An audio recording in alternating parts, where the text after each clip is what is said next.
Welcome in. What's Right with Nick Wright, episode 306. A ton to do today. Damonza in Los Angeles, me here in New York. By the way, for people watching on YouTube, we have sent off to the framers more things for our background. So hopefully in the next couple weeks, the background will get filled up a little bit more. You also might in the background see, like, are those a couple microphones far in the distance? They are. That's for the podcast we're developing. That'll be me and a different member of the family when in studio here. And by studio, I mean Damonza's old bedroom. So, which is our new podcast studio. So that'll be coming in short order. We have the setup for that here. Damonza, how are you? I'm doing great this morning. How you doing, Pops? You sound great. Wow. Yeah, I don't know Thank what you, changed sir. with your microphone, or maybe a late stage final puberty. You sound like even deeper voice than usual, but you sound Two great. bottles All of right. water. Yeah, maybe they. I don't know. Let's get right to it. So here's what missed the cut. The Cavs clinched the playoffs last night. That missed the cut. Max Crosby getting $35.5 million per year. That missed the cut. And James Harden with his first 50-point game as a Clipper. Also, it's now, I think, the third time in his career he has had a game with 15 points on twos, 15 points on threes, 15 points on free throws, and a few other, random stats where he's the only guy to ever do that. I was going to start the show on Around the Horn, and we are going to get to Around the Horn in just a moment. But first, a little point of order, because I did notice yesterday that there have been some folks, friends of mine, that, bowing out is one way to put it. Waving the white flag is another way to put it. Who are like, you know what? This Jordan-LeBron debate, let's retire it. And usually, in my experience, people that have been very ardent and adamant about something for years and years and years, and they just seemingly out of the blue be like, I don't want to argue about this anymore. Usually it means they know they have a losing hand. Very rarely are people right when they're about to win an argument be like, you know what, let's just shake hands and move on. Mm-hmm. So that's fine. I've always said history's going to look fondly on the correct side of the argument, which is mine.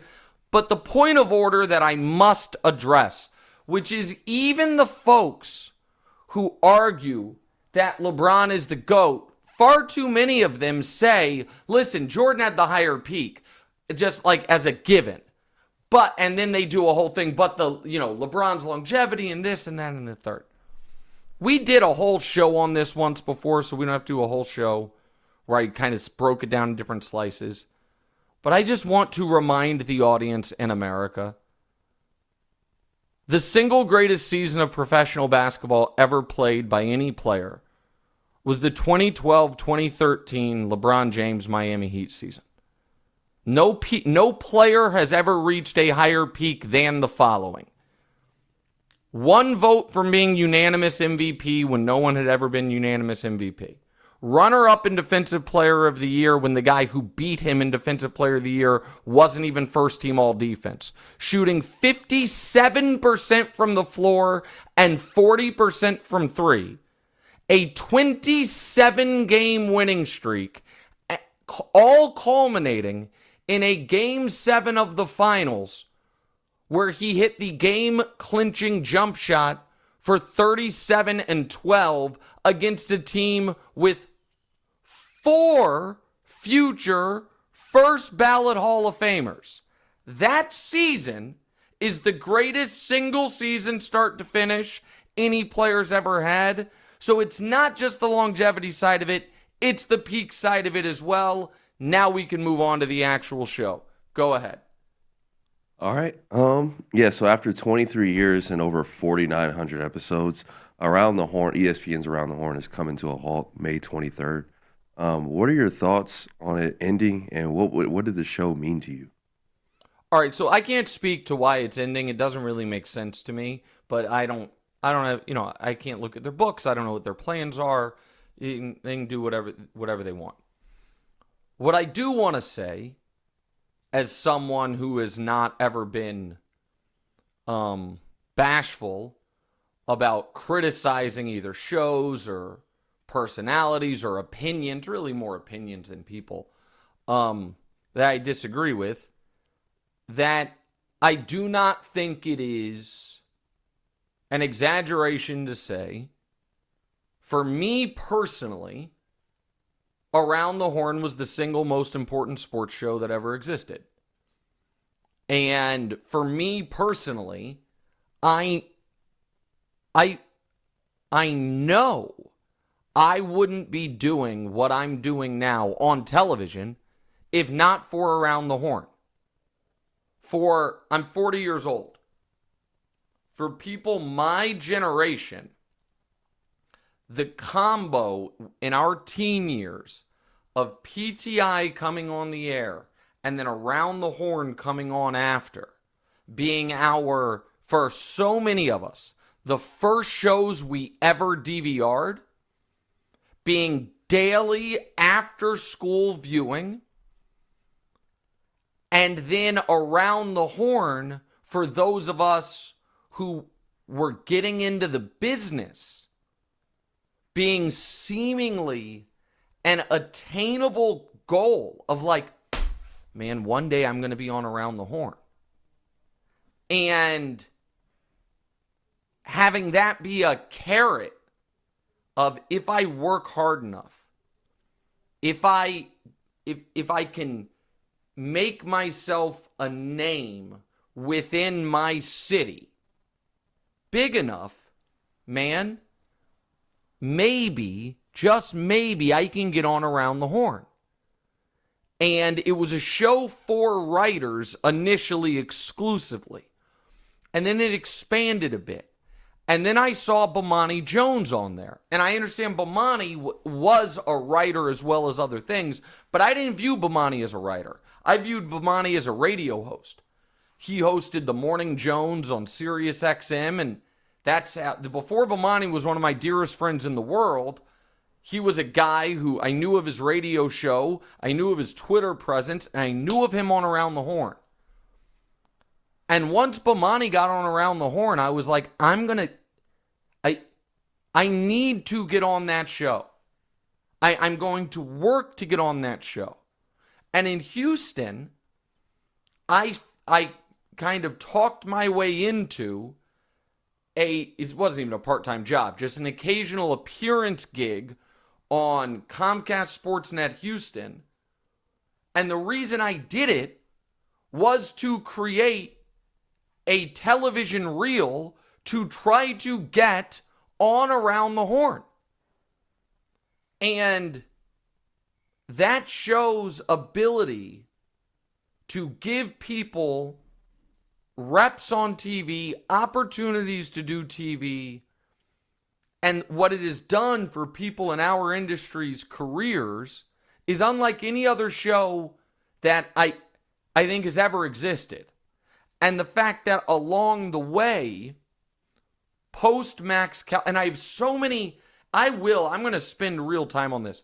My connections to Around the Horn without ever being on it it's remarkable when I look back and think on it. So I'll tell those stories in a moment.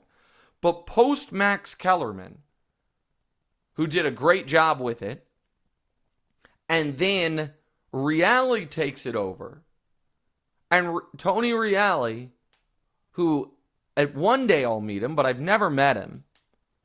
Tony Reale's ability from when he was a kid, taking over that show and kind of being the conscience of that show and the through line of the show is one of the most impressive broadcasting feats in our industry ever.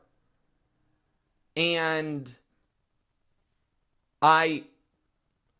Reale would tweet out texts he would send people saying like, that it was going to be their first time, you're going to invite someone on a show, first time on the show and all that stuff.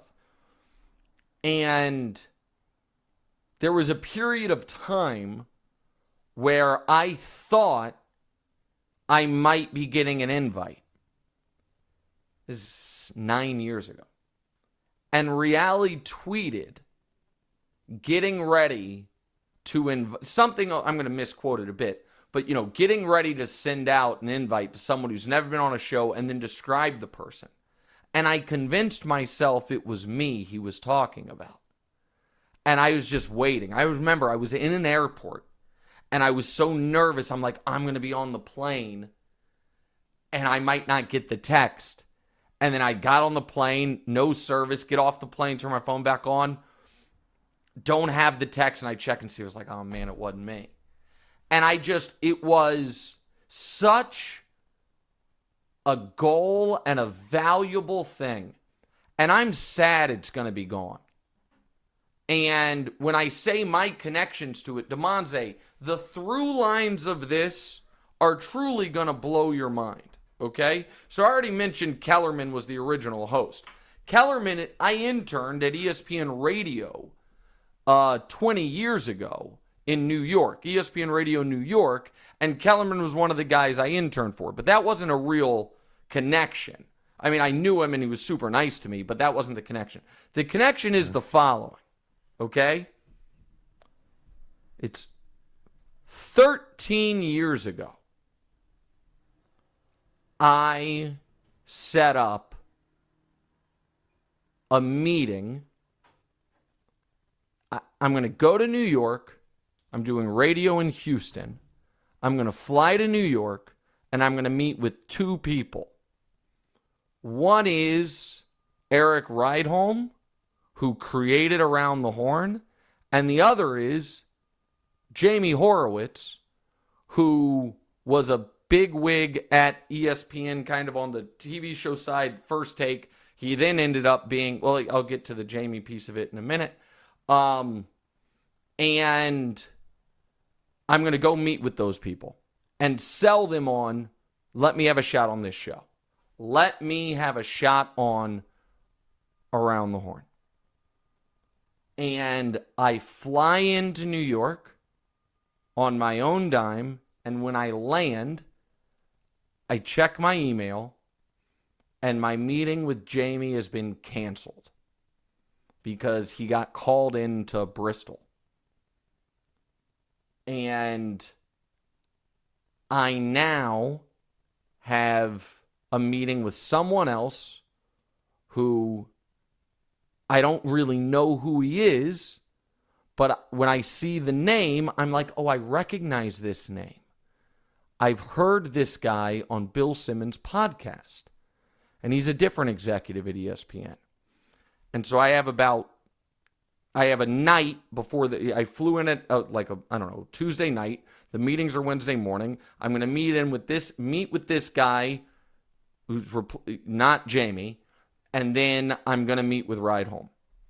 And I prep and I listen to all these podcasts that this guy's been on, and I walk into his office and I pitch and I know his story, and the guy at the end of my pitch is like, all right, yeah, I mean, that's interesting, but I have nothing to do with that show, right? I was like, damn. That person was Kevin Wildes. Oh, yeah. That is a true story. I'm like, well, this meeting went just terribly. Like, this guy thinks I'm a fool and I'm wasting his time, and he's working on the Olbermann show. Like, that went terribly. I then meet with Rydholm, who is one of the kindest, most brilliant people I've ever had the pleasure of knowing, in the kind of dining area of the Whole Foods in Columbus Circle. And I'm going to see if I can pull this up.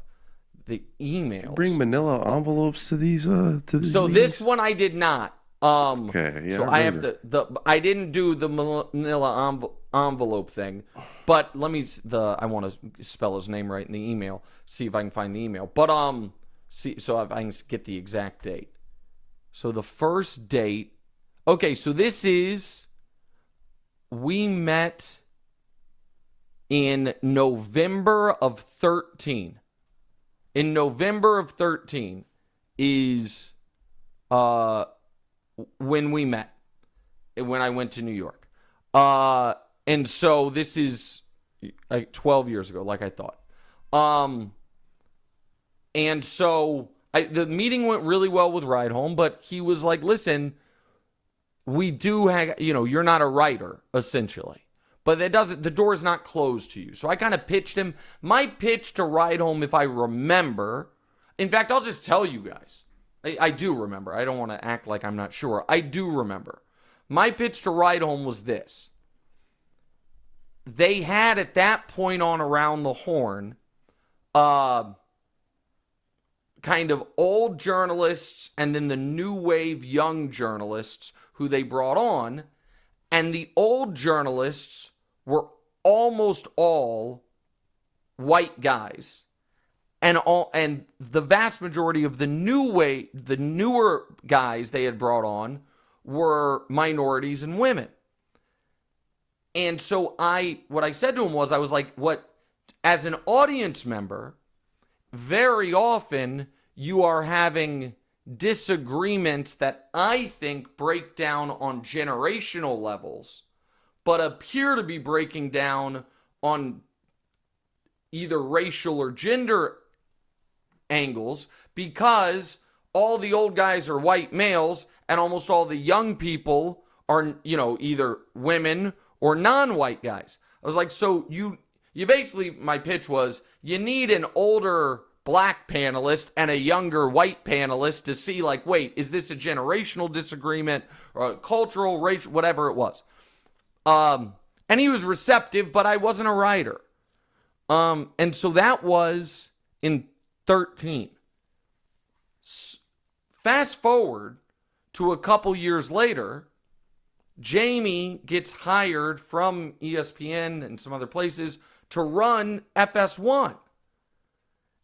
And I called in the chit of he had canceled that meeting on me to get a meeting with him that was actually supposed to be about Fox Sports Radio. That's a whole nother longer, more convoluted story. Doesn't matter. And I ended up getting it because he had canceled on me before. He then connected me to a guy named Charlie Dixon, who I ended up hitting it off with. And then those two guys hired me for FS1. And to this day, Charlie's my boss. In the midst of all of it, in the midst of all of that, right before I agreed to a deal with Fox, ESPN came back to me. This is in 2016, January 2016. ESPN came back to me and offered me a job doing radio in LA and weekly Around the Horn appearances. And the moment they offered me that, I was like, well, I'm taking that job. I'm a radio guy, and I'm going to get to be on Around the Horn. And then Charlie, to his credit, called me, and in a 30-minute conversation sold me on why I should come to Fox. And it ended up being the best decision I ever made. I wouldn't have had this trajectory or whatever. And my only wistfulness of it was, man, if I do this, I'll probably never get to be on Around the Horn. Yeah. And now, now officially I won't, and that's fine. There's no regrets. But that show meant a lot to me. So I know, listen, that's 20 minutes of today's show. I don't know how much the audience cares. I hope they care. I care. And just shout out to the people who made that show, to Ride Home and Solomon and Reale, and the countless panelists and all of it. And so, yeah, one of the great... What does it mean ahead. to you? I think you did a good job at describing that. Well, It took 20 well, minutes. thanks. It makes sense. I mean, I certainly answered the question. My question was, does the audience give a shit about my answer to the question? I hope they do. But yeah. So there it is. All right, let's do the actual sports stuff. Yeah, so we got Knicks Lakers tonight. Lakers, they are 17-3 over their last 20. Cat missed the last game. They lost to Golden State, but he should be back, which is going to be good for them. They're 0-8 against Boston, Cleveland, Oklahoma City, and the Lakers. So tonight with Cat should be a good test for them. You said that they're going in the wrong direction, though. What's going on? The Knicks. Yeah, I don't think the Knicks can beat the best teams in basketball. Right. And they were built in a way where they're supposed to be able to beat the best teams in basketball. That's the problem. You don't go out and spend this type of money on trade for Karl Anthony Towns, not the money thing, and trade for Mikal Bridges to be in the same spot. The Knicks are supposed to be having the season the Cavs are having. Maybe not the gaudy record, but like, oh man, they really might be able to beat the Celtics. Boston. Right. Yes, exactly right.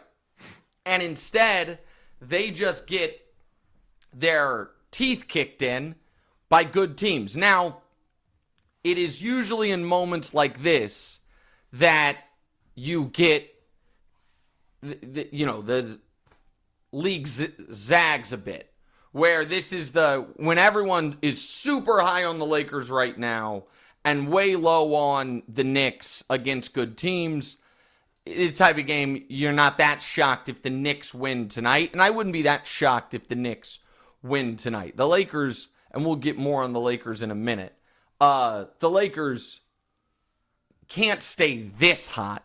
I mean, they're on a 70-win pace for the last quarter of the season. I mean, that's... Why can't they? Well, I think that their defense can be really good.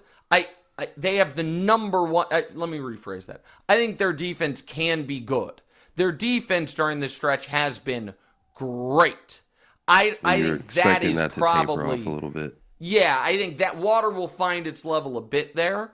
But I just don't... To me, there are 6 teams that can win the title, Damonza. 6.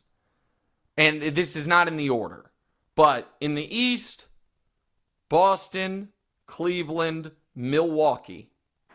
And in the West, the Lakers, the Thunder, and Denver. And you put those teams into 2 separate buckets. Boston, Cleveland, OKC, you put in the outstanding rosters, 8 deep, that are going to be able to play a bunch of different ways in a bunch of different, styles, all of it. And then Lakers, Bucks, Nuggets, you put in the... Star-driven. Well, yeah. I mean, you're probably just going to have the best player on the floor. And, for what Jokic, it's you have this transcendent superstar and then an awesome number 2. So the reason Milwaukee is back in that group is Dame is playing like an awesome number 2. The reason Denver is back in that group is Jamal Murray, now that he's in shape, is playing like an awesome number 2. And the reason the Lakers are back in that group is because, man, oh man, Luke is a hell of a number 2. I'm kidding. No, yeah, I was like, where are you? I was like, which way is he going to go with that one? No, because now that the Lakers are in a position where LeBron in a playoff series can be their second best player, they're wildly dangerous. Wildly dangerous. And shout out to Sam Amick for writing an article owning it. I'm really curious what Barkley's going to say tonight. I am shocked that there were a lot of folks who thought LeBron wouldn't be able to instantly adjust how he plays. The idea, this is what I want to say about LeBron. And then Damonza, I do want to we skipped it, but the Steph and the GOAT conversation. Okay.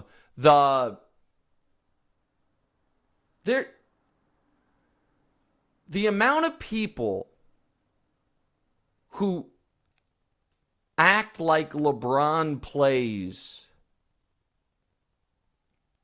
for lack of a better term, a selfish style of basketball in the face of 20 years of history, it was really odd to me. And by that I mean this.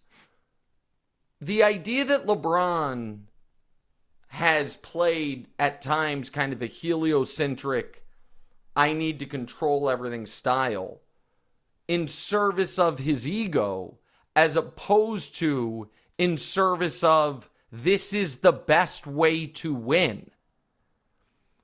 I thought it was odd that folks were like, well, LeBron doesn't play without the ball in his hands. He hasn't, except for a couple years in Miami, really had the opportunity to play without the ball in his hands. Because he's never had a teammate where the team has a better chance of creating great offense, running the show, that gives them a better chance than with them running the show rather than LeBron. LeBron is a guy who I think it's pretty clear could have in his prime won the scoring title any year he wanted to. And instead he won one ever. Why? Because he was doing what would have been best for the team. When they get Luka, what's best for the team is for Luka to be running the show a lot. And LeBron instantly did that, of course. And also, to me, not surprisingly, now that LeBron doesn't have to run the show on offense, he has more energy on defense. So, the Lakers are a top-tier contender. And J.J. Redick has done, and I got to give him credit, man. He has done an awesome job. They are buttoned up. They are prepared. He is grinding his ass off. And it has been really impressive watching him and watching them. They've been without Reeves and Rui. And they're doing this. So I'm super excited for Knicks Lakers tonight. There is a chance I do a live reaction pod after the game, for 20 minutes. The problem with that is that was my plan. And then I think when I made that plan, I was in New Zealand and I had the time of the game all screwed up because it was showing me the time in New Zealand and I didn't do the math right. That game's going to end. It's a late one. That game's going to end around 1 a.m. Eastern. So I'm not, it's less about me. I'm always, if I stay up to watch a big game, I always have trouble going to sleep. So it's less about me needing to go right to bed. It's more about two things. One is I don't know how to do any of the tech stuff. So somebody's got to be up on the other end doing that. And the other one is this. I'm quite loud. And me doing this pod at 1 a.m. in a sleeping house, and you know the geography of the house, Damonza, Sleeping right mother. next to a window. It's but it's also like our neighbors. So it's maybe I'll do a live reaction show. I'm not sure. All right, let's talk Steph for a minute. Yeah, so Shaq said that Steph deserves to be in the GOAT conversation. Do you think that's a right take to have? Sadly, no. So let's talk best point guard ever. We've done this before. I'll do it again. Just quickly here. Magic Johnson, I believe this in my bones, is the greatest point guard in NBA history. And Magic Johnson, it's not only that as a rookie, won finals MVP. Now he shouldn't have. Kareem should have won it. but had one of the single greatest finals games ever, playing center, just being utterly dominant to win a championship as a rookie right after winning a championship in college. If people don't know what I'm talking about, Kareem was out, so Magic jumped center as a rookie against Dr. J and the Sixers and dropped 42, 15, and 7 to win a championship in the finals.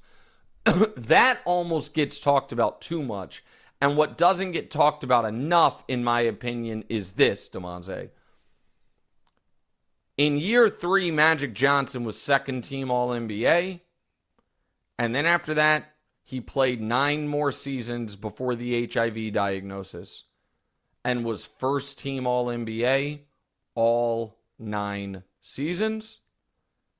Those 9 seasons after year 3, his MVP finishes were third, second, second, third, first, third, first, second. So again, years 4 to 12 for Magic, 9 consecutive first-team All-NBAs, 9 consecutive top 3 MVP finishes, 3 league MVPs, went to 9 finals, won 5 championships. He's the greatest point guard ever. With that said, every time I'm putting together my all-time starting 5, Steph's the better option at point guard than Magic. So I know that sounds weird, but whenever it's like, okay, create the greatest team you can possibly create. I'm like, all right, so the only 2 locks, even with respect to Kareem, the only 2 locks are Michael and LeBron. Those guys are the locks. And now we're figuring out the rest of the squad.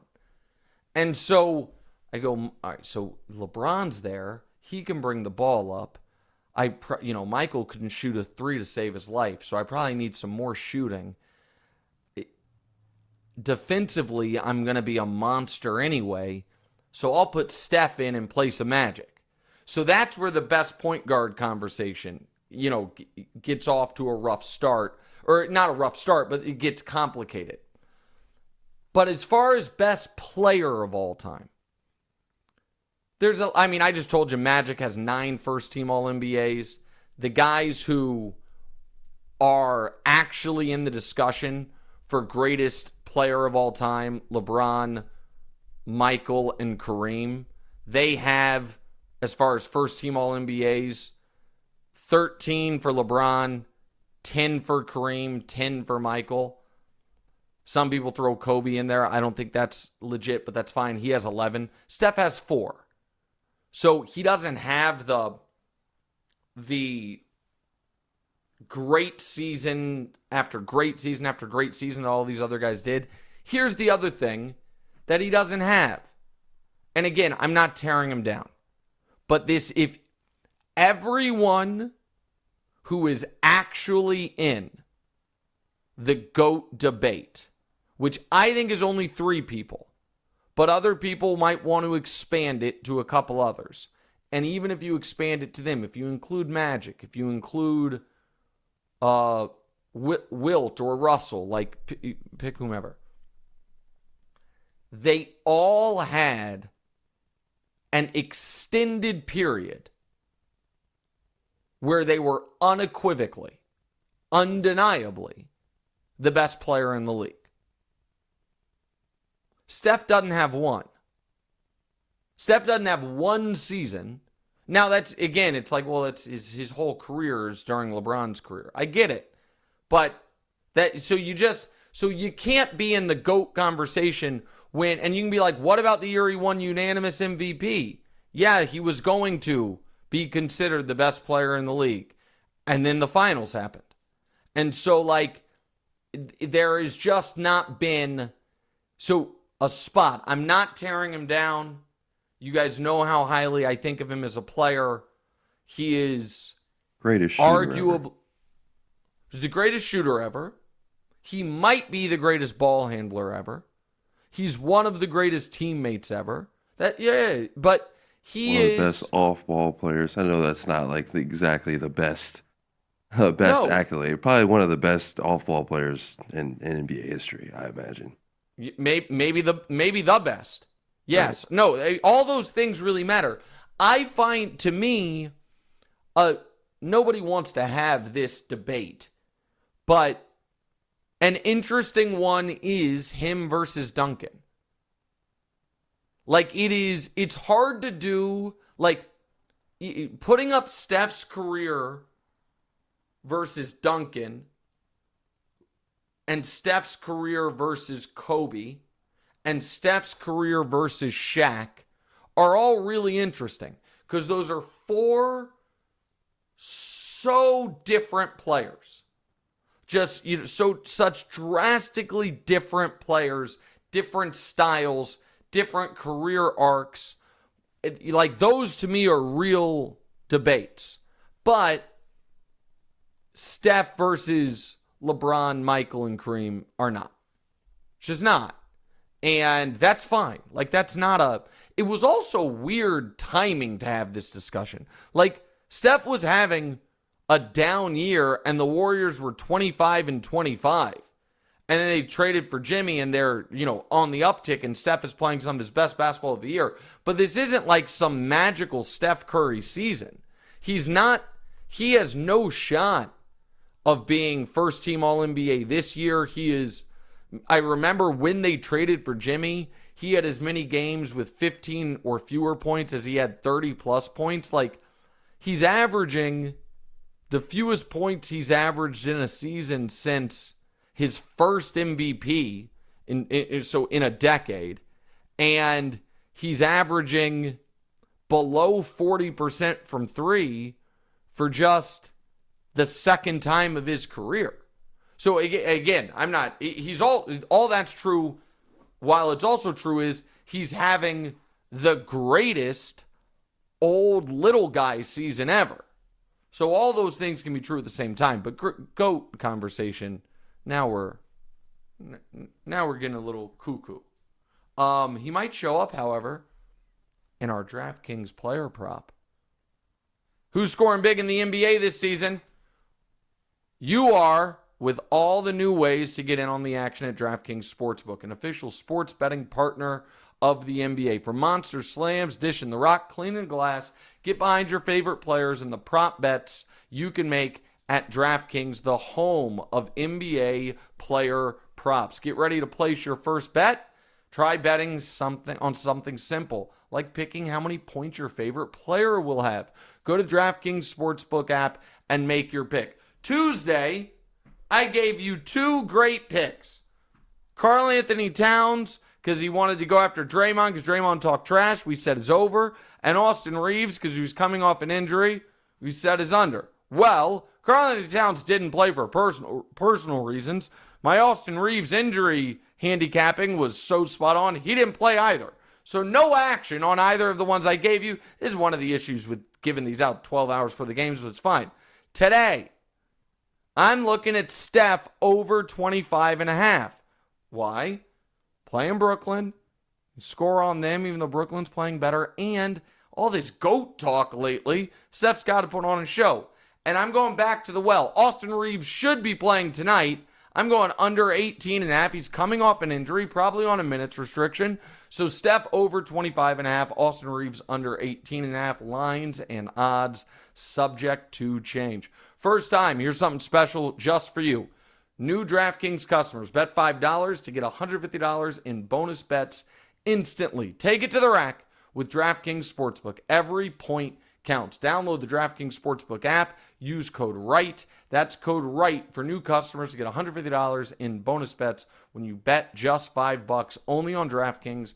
The crown is yours. All right, Damonza, let's get to Jeanie Buss's comments.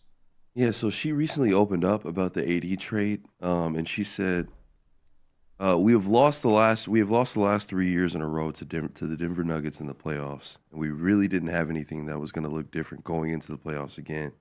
Anthony Davis was complaining about where he was being played, and he wasn't happy. So I think this is a positive for both teams." So I hate this quote so much. Tell me about it. Well, first of all, you're wrong. They have not lost. Not you, Damonza. She's wrong. No, yeah. Know your playoff history. You own the team. You have not lost to the Nuggets 3 years in a row. Lost to the Nuggets 2 years in a row. Like, it's not. I'm not acting like that's awesome, but it hasn't been 3 years in a row you've lost to the Nuggets. That's first of all. Second of all, we really didn't have anything that was going to look different. Take that, JJ Redick. I mean, what do you one of the biggest things you can do is change your coach. You did. You also traded away D'Angelo Russell, who has been an unmitigated playoff disaster. That's second of all. Third of all, AD came to the Los Angeles and kicked ass, won you a championship alongside LeBron, and by the way, you know what series Anthony Davis brought? Not probably. The best playoff series of his career? Against Denver and Jokic in the conference finals when you won the championship, including hitting a game-winning 3 in a series when he averaged 31-6 en route to a gentleman's sweep over the Nuggets. So again, like, I'm not saying she was wrong about that we're going to have trouble with Denver again this year. That probably would have been true. Why say it? Why go after AD like that? I mean, here's the quote. This is what you need to say. Just my opinion. Yeah, if you'd asked me 6 weeks ago, would we ever trade Anthony Davis? My answer publicly would have been absolutely not.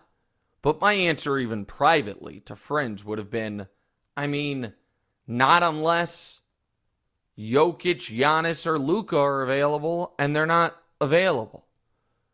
He is one of the greatest players in the league. We just signed him to an extension. Our plan was to have him take us into the post-LeBron era, whenever that era is, as LeBron keeps defying Father Time.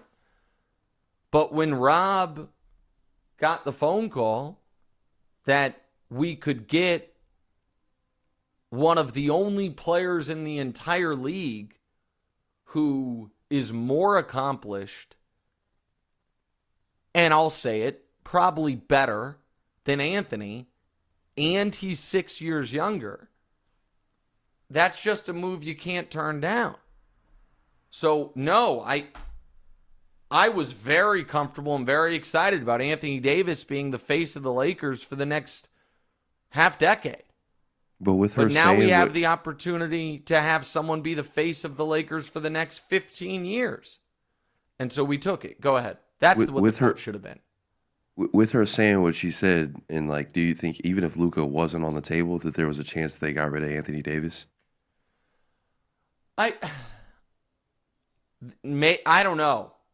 She clearly didn't like that AD's quote, the complaining thing about, not wanting to play center and they need a center, all that stuff, but deal with it. Like, I just did not like that quote at all. All right, let's go on to the Mavs, Damonza. Yeah, so obviously Kyrie tore his ACL. Anthony Davis might be out for even longer. You said that what Dallas is going through is something that teams is really hard, have a hard time coming back from. Yeah. So with them repairing that, what do you think is going to be harder to repair? The team or its future, or the trust in the fans? All really, the above. really. Yeah, that's a tough one. Tongue twister. Sally sold shells down by the seashore. But with one comes another, right? Obviously, like, you repair the team, you gain the trust of the fans. That's the thing. I don't know. You can't regain the trust of the fans without repairing the team. But just repairing the team, I don't think will regain the trust of the fans. So listen. Don't. This is because this is private. I guess it's not that private if I'm about to say it. But I don't want to turn this into a social clip. this thing here. So there's in the chat, Biggie says, "Hey Nick, longtime Mavs fan, it's sad what's happened." I got a text yesterday. First text I've gotten from this person since before the Super Bowl. Man, y'all got to stop talking about the Mavs. And then the crying, laughing emoji. From none other than Patrick Mahomes. And the reason I say that is Mavs fans are so sad. Yeah. And, I'll tell you what I text him, but he didn't respond. Maybe didn't take it well. Bro, you're just a Laker fan now. I wrote, it'll be fine. I never liked the Lakers, but then they got Bron. So now I'm a Laker fan. And now they have Luka too. It's glorious.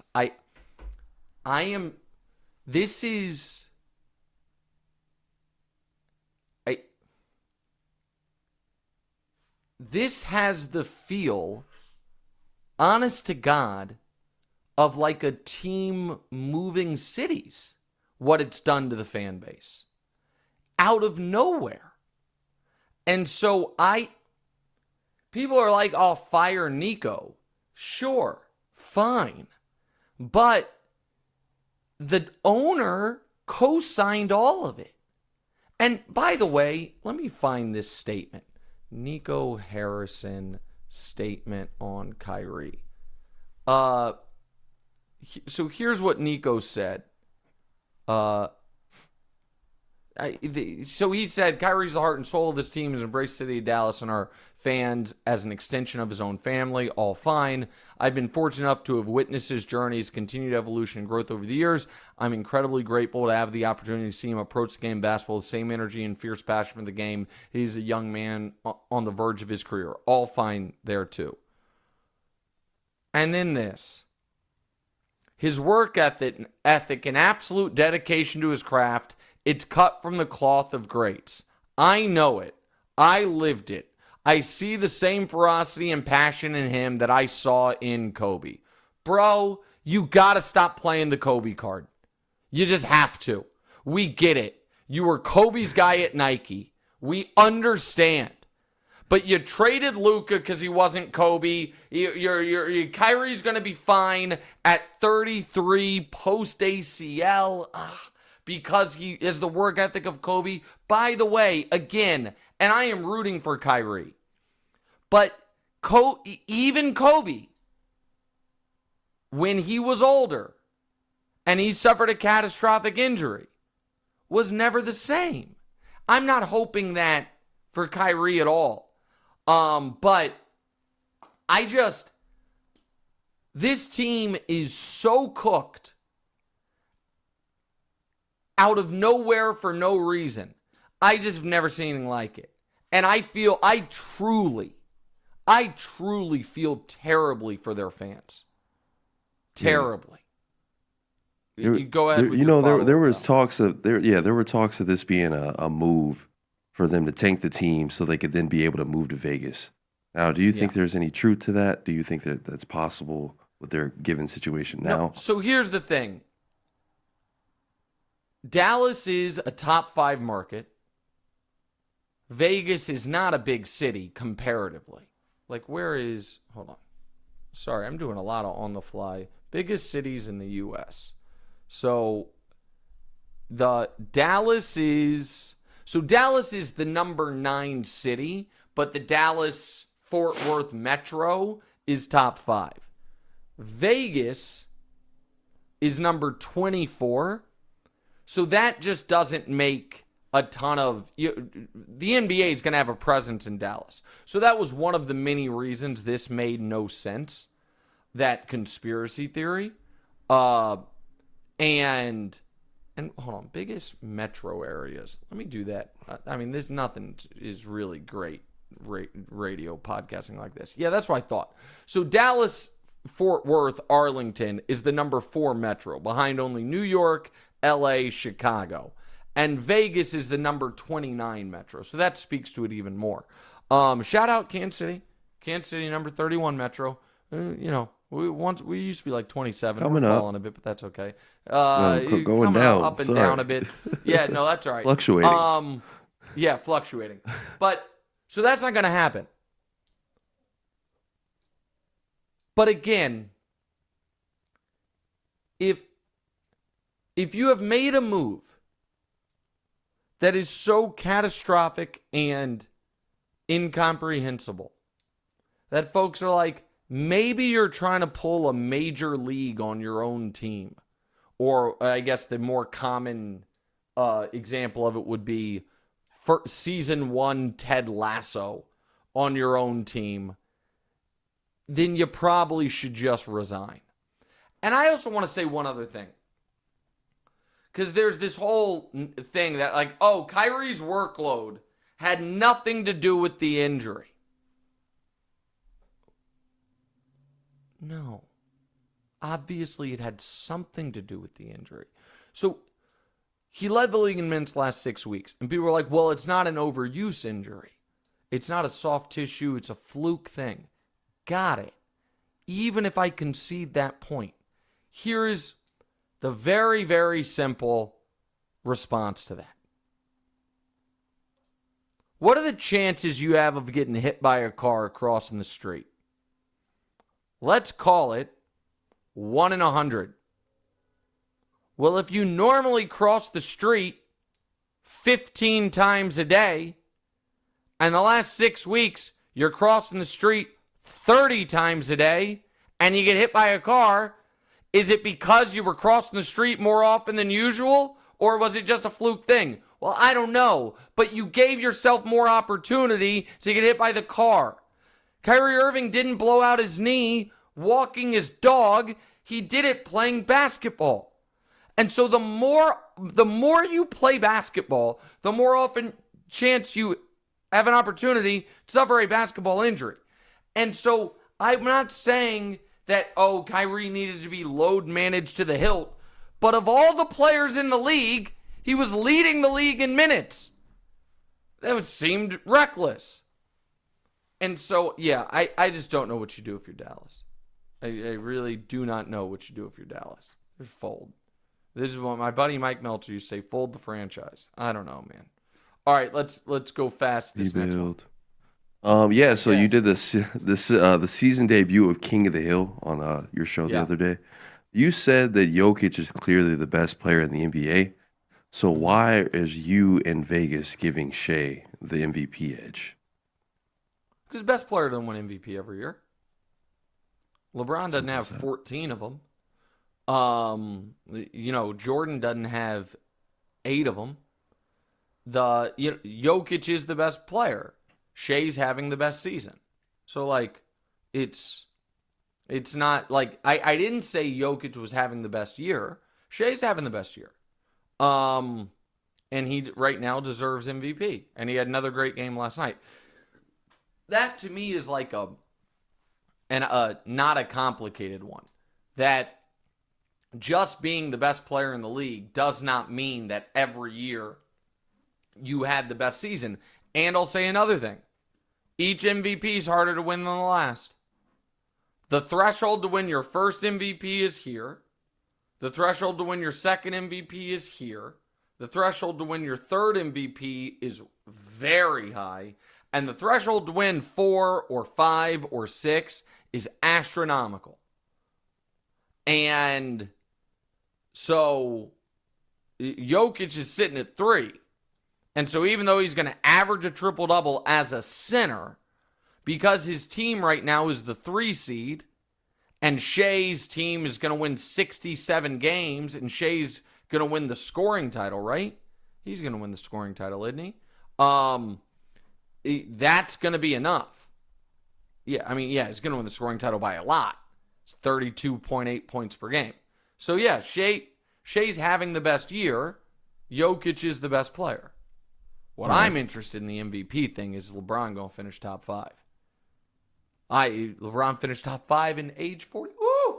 Right. So right now, Damonza, Shea, Jokic, This is my ballot.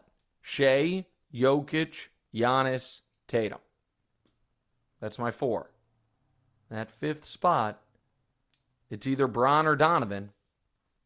Okay. Donovan's team has been unreal.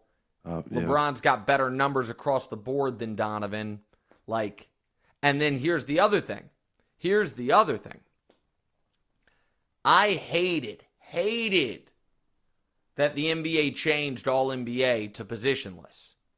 Should be 2 guards, 2 forwards, and a center. I hated it. Might help out my guy Bron this year, though. Yep. Because if it were 2 guards, 2 forwards, and a center, then all NBA is done. It's Jokic as your center, Giannis and Tatum as your forwards, Shea and Donovan as your guards. But since it's positionless, could Bron take Donovan's spot on first team All-NBA? Maybe. By the way, sorry, LeBron James in year 2 at age 20 was second team All-NBA. No, I'm saying year 2, age 20. Second team All-NBA, almost first team All-NBA. Year 22, age 40.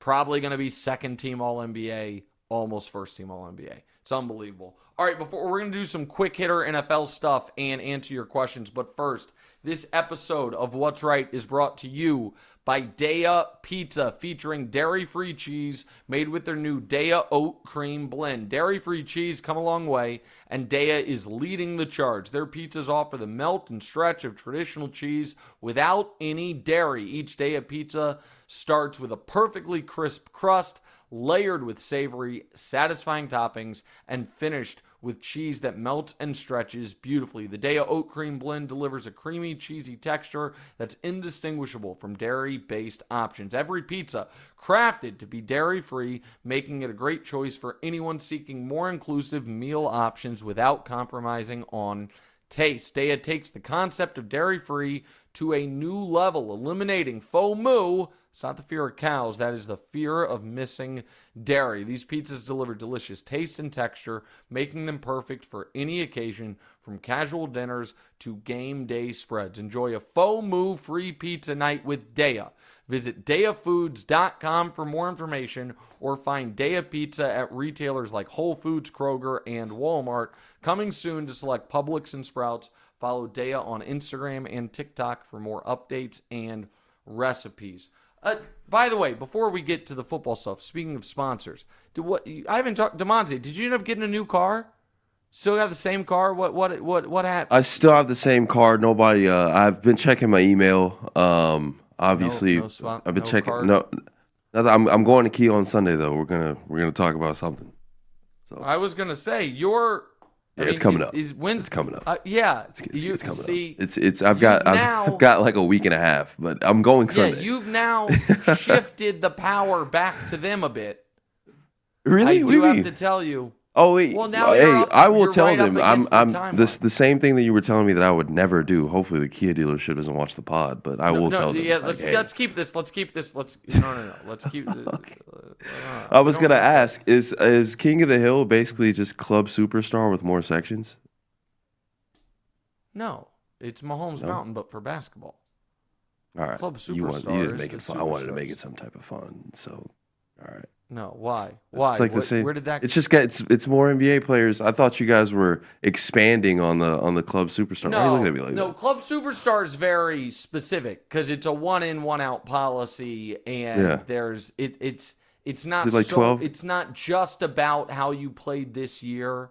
There is, it's so as a for instance.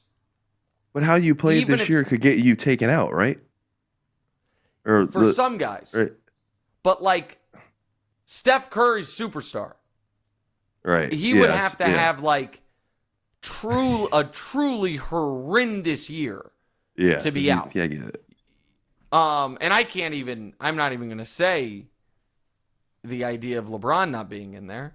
And so so it's a different thing. All right, let's quickly do the Chiefs. All right, so it was no secret that the Chiefs could not protect their quarterback in the Super Bowl, so they made a pretty odd move. They're moving Joe Thuney to the Bears for a 4th-round pick. Yeah. Did this move shock you? No. Because once they franchise tag Trey Smith, their right guard, they were clearly going to have to move on from Thuney. So they have the highest paid center in the league. They currently have the highest paid guard in the league. And Thuney would have been the second highest paid guard in the league. You can't have, like, you just can't spend your money that way. And so, listen, these are the tough decisions you have to make if you're just going to try to keep a dynasty going. Thuney's still a really good player, but he's 32 years old. He's expensive. You get a young draft pick, again, a year from now. Added draft capital. They took Kingsley Suamataia in the 2nd round last year to play tackle. He did not play it well. They will probably kick him over to guard. Listen, if you are trying to have a sustained level of success that only the Patriots in NFL history have had, you've got to make these tough decisions, and you've got to get real playing time from your draft picks. So you can't, like, Kingsley's got to play this next year. It just is what it is. And also, Good it's for your really guy good Caleb, for though. Yeah, it's good for Caleb. So they got they signed a tackle, or they traded for a tackle. I forget the name, but they traded for a tackle. They traded for Thuney. They're rebuilding their offensive line. All right, reminder, like, rate, subscribe, review, do all that stuff. And also, do it now, because maybe at 1 a.m. Eastern, I'm going to pop on and talk about the Lakers tonight. Let's do a few listener questions, Damonza. Riley says, the stories like the Around the Horn story and the moments you have with Colin are the intangibles that make us as fans come back. That's very nice. I appreciate that. That's very nice. All right, thank you, Riley. Let's keep going. Trunks, lifelong Mavs fan, at least I was. Man, the lack of awareness that this new ownership group and front office just makes sports seem less fun and more of a business, which it is. I'm out now. No point. Well, listen, don't be out, man. But I get the pain of this. I can't imagine. Like, I said to Wilds yesterday, I was like, if the Hunt family sold the Chiefs and a new ownership group came in, I would have a lot of worries. But one of them would not be, what if these guys trade Mahomes? Like, I would be worried about a bunch of stuff, but trading Mahomes wouldn't be on there. So when Cuban sold the Mavs, I'm sure some Mavs fans were like, oh boy, he was a hell of an owner. He was invested all this stuff. But I don't think they were ever thought, what if they trade Luka? Now, maybe they were worried Luka might demand a trade. That's the other piece of this. I think it is way easier to deal with if Luka demands the trade. Way easier. Because then, A, you don't probably love Luka as much anymore, and B, you're like, well, there's nothing we could do. And so that to me he wanted to stay is what it seems like. Right. That's what makes it just impossible. All right, let's do the next one. Isaac asks, after Mahomes, Allen, and Burrow, which 2 players round off your top 5 players to start a franchise with? I don't know that I would have Burrow third. I think Jaden. Burrow's Jaden's interesting. This will shock you. I was gonna say Lamar. Yeah. Because, like, my playoff concerns with Lamar notwithstanding, he's such a transcendent regular season player and available and all that stuff. Burrow's injury stuff and slow starts, to me, Mahomes, Allen, Lamar, Burrow. And then I obviously would love to say Caleb, but that's not a legitimate opinion right now. You'd probably have to say Jaden as the 5th guy, given what they've both done in the pros. I'm trying to think if there's anybody. That's a fun. Producers, mark that down for a good August or July conversation. Like the best guys at other positions as well, non-quarterback start franchise with all that. I like that conversation. Isaac, good job. You're out producing the show. All right, great job, Damonza. Great job to everyone at Volume and Blue Duck, everybody helping out with today's show. Thought it looked and sounded great. Maybe I'll be on again in 12 hours. I don't know. Also, Damonza, have you talked to your mom? Like, do you know what her travel plans are? I do. I mean, I didn't learn until Monday or Tuesday, so That's what I thought. Yeah. Okay, yeah. So the reason I mentioned this is my wife, Damonza's mom, is going to LA. And so I said to her real quick, and then we'll move on. Then we'll end the show. I said to her this morning, and I should have known better. I was like, so where are you staying in LA? And she just turned to me and looked at me like I had two heads. She was like, you haven't booked my hotel yet? I'm like, no. She said, wait, I don't have a hotel or rental car yet? I'm like, no, you haven't asked me to do any of that stuff. She was like, you need to do. So, Padre the assistant. But yeah, I mean, if it worst comes to worst, I have a car. Might not have a car here soon, and I have a place. Oh, well, that's what I was about to say. Could you imagine your mom sleeping on your couch? That probably would be me sleeping on the couch, but yeah, I mean, I could not have. Yeah, but either way, it's just you would allow it. You would be a gracious host. It. Right. Your mother would not. All right. Great job, everybody. See you guys on TV in a few hours. We'll try.